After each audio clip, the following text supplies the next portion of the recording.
Hello, BookTube. I have a tag for you on this Tag Tuesday. Two tags have been making the rounds lately here in our little corner of BookTube. One was Courtney Ferreter's Self-Aware Reader tag.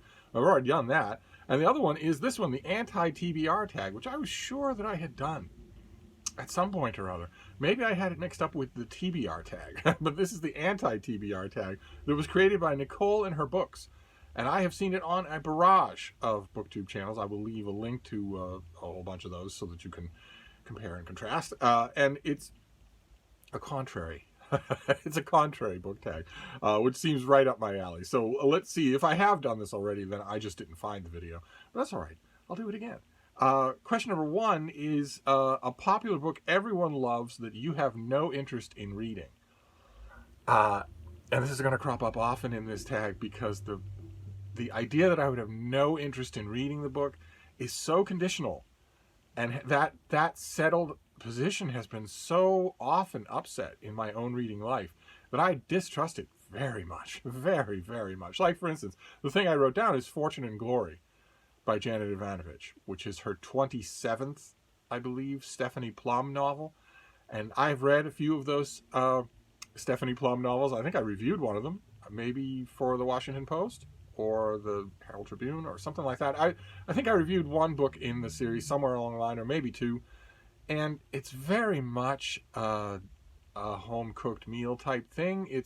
There are, by this point, a million in-jokes. There are a million recurring old favorite characters. The slightest perturbation in the plotline of any one of which is enough to satisfy the core readership of this series. And I'm not the core readership of this series. So a lot of these books, 27 in a series, strikes me as fan fiction by this point, or fan service. So, yes, on one hand, I can look at, what was it called again? Fortune and Glory, and I can think, okay, well, that doesn't interest me at all. But then, on the other hand, how many times have I said that about a book, or a book late in a series, and then ended up reading it and really liking it? So, so I don't know. That kind of note is going to crop up in the course of this tag. Question number two is a classic book or author that you don't have any interest in reading. I honestly don't think there is such a thing for me. Even using BookTube's rather elastic and charming definition of classic as anything written more than 100 years ago, even using that, I don't think there is anything. Once a book lodges in either common parlance or in the canon and starts to generate commentary of its own, then I'm de facto interested in it. It has become a feature, a physical feature in the landscape of the Republic of Letters, and that makes it more interesting to me than a passing cloud, which is what all new releases are. So I don't think there is one. Question number three is an author whose books you have no interest in reading. Again, same caveat as the first question, which is that no interest right now, sure. No interest from a standing start, sure. It wouldn't take much to get me interested. It wouldn't take but the slightest variation on a theme, or even a change in my own reading taste so that the theme appeals to me more. Like, for instance, for the answer to the question, I wrote down Lisa Jewell, and there are a whole host of sort of I almost want to call them domestic thriller authors that are like this. These thrillers that don't seem to have much in the way of bite. They take place in cities. They almost always involve married couples in one way or another. And to my mind anyway, they are written with such lifelessness, just such... They always remind me of if you've ever been in a big mall, a big urban shopping mall, and seen the security guards that are in the mall. They're not just standing around all day. They're in the more tightly run malls, they have to account for their time. So spaced all throughout the mall, down low, usually around shin level, there are these little check-in boxes, and they have a signal to swipe for those boxes. And the only way they can do it is to physically be at the box. So, and that proves that they have not just stood around talking to the one shop girl they find pretty, but they have in fact been doing their job. They've been making the rounds. And books like Lisa Jewell's and people like her, Karen Slaughter and all that, I read these things, I do read them from time to time, and they always strike me that way. It's just that hopeless security guard just going from check-in box to check-in box to check-in box without ever anything really happening. I mean, these books can be full of bloodthirsty serial killers or shootouts in the street, and they still aren't interesting at all. They're written like you were punching a time clock. But again, the same caveat. All it would take is one that jumps out at me to change my idea, at least about that book, and maybe to make me better disposed towards the whole subgenre. So for now, I'll put poor Lisa Jewell in the spotlight. And then question 3.2. You can combine questions 3 and 3.2, or you can answer them separately if you have an answer for both. Question 3.2 is a problematic author whose books you have no interest in reading. This touches on the much vexed BookTube question of separating the art from the artist, because otherwise there would be no such thing as a problematic author. What does that mean? What does that mean? Does that mean a male author who has written a critically well-regarded book who goes on Twitter and says there are only 2 genders? Is that what that means? Is that what I'm supposed to unearth from the meaning of problematic? Because I'm sure it won't apply to somebody like Brandon Taylor, who goes in an interview and says he doesn't want white people to read his books. I'm sure it won't apply to him. I'm sure he's not problematic.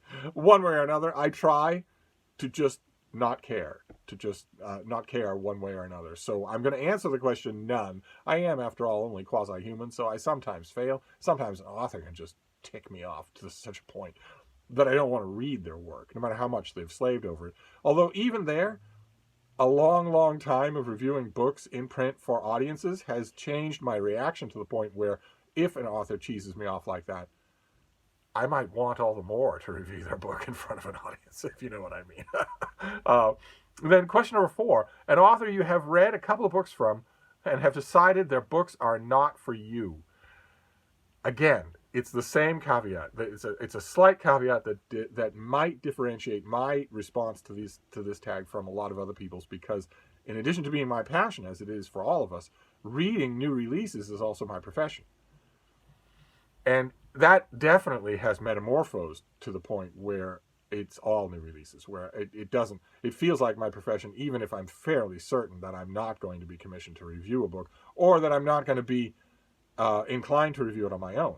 Because in addition to commissions from editors, I also have a literary journal that I write for, of my own, Open Letters Review. I leave a link to it. I think once in a while, I'll certainly leave a link to it on this video if I remember. It should be in that block of information down below. But it's been going for years now, and it's the inheritor of Open Letters Monthly, which was going for a decade. And on that site, I and a bunch of other people get to review new releases. And because of that, and because that is so ill-defined, I largely view all new releases as my remit. So saying that an author is not for me, even if they're like Lisa Jewell or Karen Slaughter, even if they are very programmatic, very predictable, I still can't say they're not for me, because they're out there. They're earning money. They're holding down the bestseller list. That makes them essentially of interest to me, just inherently so. I listed a few people here, like James Patterson, David Baldacci, Lee Child. These people are regularly on the bestseller list. They regularly come out with a book a year at least. James Patterson comes out with a book a month. And once you get to that point, once you have an institution, not just a writing career, but an institution, a warehouse, once you have an assembly line, and you know what your fans want and they know what they're going to get, then you have a huge amount invested, including financially, in making sure that you don't break ranks, making sure that every new product of yours on that assembly line is the same as the one before it. Now, I know I've heard these authors in interviews, I've heard them talk, and I know that the best of them still care about their writing and would probably object to an assembly line comparison. But nevertheless, a breakout stylistically is almost never going to happen. I remember how surprised I was when John Grisham wrote Playing for Pizza. It genuinely surprised me. It would have been like finding Dean Koontz writing a big atmospheric Amish romance or something like that. And I wasn't so much discouraged, and I especially wasn't so much smug that Playing for Pizza was kind of bad. That didn't matter to me. Instead, I thought, okay, well, here's at least a different kind of relationship with a publisher, or with the publicist group of your publisher, because here's an author who did do something completely different as could be. And we'll have another example of that coming up in this tag. But for these writers that I name, James Patterson, David Baldacci, Lee Child, that sort of thing, it's not that I've decided that their books aren't for me. It's that I already know the one book they're writing over and over again. And same thing with Janet Ivanovic, same thing with a lot of these people. Stephen Hunter. You know the type of author I'm talking about. The readers, the gigantic bulk of their readers, go to their new novel specifically because it's not new. They go for the comfort. They go for the predictability, for the feeling of being on home territory. It's very reassuring, and the exciting parts are still very exciting. So I understand that. So it's not that I decided that they're not for me. It's more like, I know this is so trite, but it's more like they decided I'm not for them. But anyway, let's move on to number 5. A genre you have no interest in, or a genre you tried to get into and couldn't. And for me, I've mentioned this before on this channel many times. It's horror. Horror fiction just doesn't do it for me. It just doesn't do it for me. It doesn't ever give me chills. It doesn't ever make me jump when a tree branch scratches the window pane.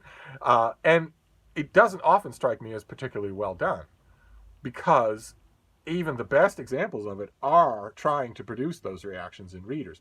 And those reactions are physical. They're Game Boy reactions. They're words on the written page. Orchestrated fiction can try to produce far more complex and nuanced reactions than simply scaring someone. And fiction that is geared, that aims to do just that, to just scare someone, just creep them out, usually realizes early on that it doesn't need to be complex or nuanced in order to do that. That all you need to do is do that, then that's all you're going to do. And I have tried many times. I've read a huge amount of Dean Koontz. I've read everything that Stephen King has written. I've read lots of other things too, lots of other horror authors. I was a huge Clive Barker fan when he was red hot in the horror genre in the UK, and I can appreciate some of the stylistic things that these authors do, but getting into it in the sense of, of really grooving on it in the way that I do on so many genres, it just doesn't work. And that is a little extra ironic. That is a little extra ironic. I'll show you why. It's because of this. This is Local Haunts. This is a HorrorTube anthology, an anthology of short stories by booktubers who specialize in horror fiction, including a lot of booktubers whose names you'll probably know. This is a terrific anthology. I've praised it before on this channel. It's done well. It's still available for sale. You could always get a copy of your own. And I have a strong suspicion that this is going to be the first in a series. It's in addition to being very entertaining and very identifiable, because a lot of these stories are by people you watch on your screen. It's also collectible, because these people are, most of them, right at the dawn of their publishing careers. And there's going to be a sequel to Local Haunts that isn't so much, the theme of this one is horror wrapped around a theme of extreme locality, your town's creepy spot, some city's creepy urban myth or whatnot. The theme of the next one is going to be winter, horror wrapped around themes of cold. And the reason that the answer of mine that I really just can't get into horror fiction is extra ironic is because I have a short story in the sequel to Local Haunts. I write the introduction to it, but I also have a story in the anthology, which Regina St. Clair is doing, and I don't know exactly when it will be available for you to buy, but it is only my second published piece of fiction. The first one being in an Australian literary journal. So I've got a lack of connection here in both cases. I appeared in an Australian literary journal called The Lifted Brow a long time ago, 10 years ago, something like that. A literary journal in a country I have never visited, the only country I have never visited. And I'm going to be in a horror anthology for it, even though it's one of the only genres that I just can't get into. So there you go. More details about that sequel to come, but for me it would be horror, I'm afraid. Question number 6 is a book you have bought but will never read. This can be a book you have unhauled / returned to the library unread. Total mystery to me.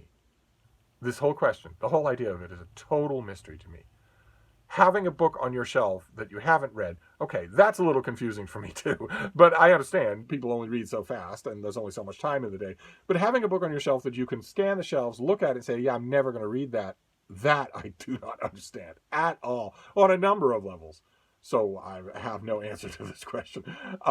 Question number 7 is a series you have no interest in reading or a series you started and have DNF'd. And this is a perfect example of what I'm talking about, the caveat that I've been giving all throughout this video, and it's connected with BookTube. I watch a lot of people on BookTube. A lot of them I've been watching for years. I've got to know their attitudes. I've got to know where they're particularly strong in their insights, where they're particularly weak. And most of all, I've come to respect them as readers. I've come to respect their passion as readers. It becomes impossible to ignore, for me anyway, it becomes impossible to ignore someone once you know them that well, even if you've never met them. And thanks to BookTube, I now know a lot of readers that well. So the answer that I have here, a series that I started but have no interest in continuing on, is the Cormoran Strike novels of Robert Galbraith. I read the first one and thought it was sharp, very different in a lot of ways from the books that this author writes under her own name, but also kind of disposable. I would not have been predisposed to read any more books in the series. I might have if a publisher sent them to me. I try to read everything I'm sent, but I wouldn't have been predisposed to hunt them out or anything like that. But just recently, in the last few months, I have watched Robert Galbraith's name come up often on the channel of Juan, of Just Juan Reader. He has been reading a couple of these books, and he has been enjoying them. They are big. They are major undertakings. They're hundreds and hundreds of pages long. And they've come up on his channel as things. First, I think he probably went at them a little defiantly because there's a lot of, well, you probably know that J.K. Rowling has had the Twitter mob on her neck for pretty much the whole year. Largely uninformed, largely just torches and pitchforks. And I think that probably got Juan's hackles up just a bit. I think part of him, I mean, he's the nicest booktuber in the world, but I think part of him said, well, I'm not going to be bullied by a crowd. I want to read these for myself and see what's in them, see if there is actually anything to warrant this kind of outrage. But in the course of doing that, he also read the books and had reactions to them that I've watched. And they have changed my disposition. So although I originally DNF'd this series, if I came across some of those, especially in the lovely UK trade paperbacks, I would probably read them. And it would be because of him, because of Juan and because of BookTube. Question number 8 is a new release you have no interest in reading. Now, this is the same thing. This is a variation on a theme. And this, again, I have authors, but the caveat stands that if I were commissioned, for instance, to review the latest book of any one of these people, I would do it, and I would probably find things of interest, things to write about. I just wouldn't hurry out and read them myself because they seem to me to be conveyor belt, assembly line writers, writers who have long since stopped innovating. They have a formula, the formula works well, their readers expect it, and their bi-coastal houses rely on the satisfaction of their readers. And so they just produce the same thing over and over again, to the point where, as you're going to see, their literary production can just be carried on by someone else when they die. That won't happen with, well, you name it. Vikram Seth is not going to have somebody still writing Vikram Seth novels when he's dead. That's not going to happen. But with these people, they have created an assembly line, and every item that comes down the assembly line is so similar to the one before it that someone could step in and take over, and often does. I listed a few names here. Stuart Woods, Mary Higgins Clark. That process is already happening with Alifair. Alifair is helping in with her books and will take over completely. Clive Cussler, the same thing happened with him. Robert Parker, his entire fictional universe is continuing on the hands of someone else. I also listed Dean Koontz, who has not done that yet, but is there any doubt that, for instance, the Odd Thomas books or some other Dean Koontz apparatus will continue? Is there any doubt that we will see a Dean Koontz novel by so-and-so after Kuntz is dead. I don't think there is. And same thing with a lot of these authors that I listed before, James Patterson, David Baldacci, Lee Child. If you are writing books on an assembly line, not only can someone take over, think of Brandon Sanderson, not Brandon Sanderson, Robert Jordan with The Wheel of Time. Not only can someone step in and take over, but in most cases, you won't even be able to tell. Or in the embarrassing cases, the new writer will be better than the previous writer was. And I say no interest in reading new releases from these people, but even there, the caveat applies. Because I have been pleasantly surprised. For instance, Tom Clancy's literary estate decided to continue this necrofiction of his, where he has a few ongoing fictional universes. We'll just hire other people to write the latest books in those universes. And I was skeptical of that, as I've been skeptical of all of these people. But then I read a couple of them by a couple of different authors and really liked the job they did. Big doorstop stuff that I thought was really well done. And that led me to follow those authors when they write their own books. So it's a total net positive, in addition to being an interesting literary phenomenon.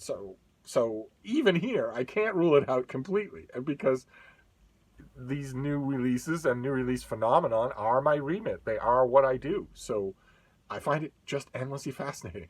And the case of Tom Clancy is a perfect example. Pick a literary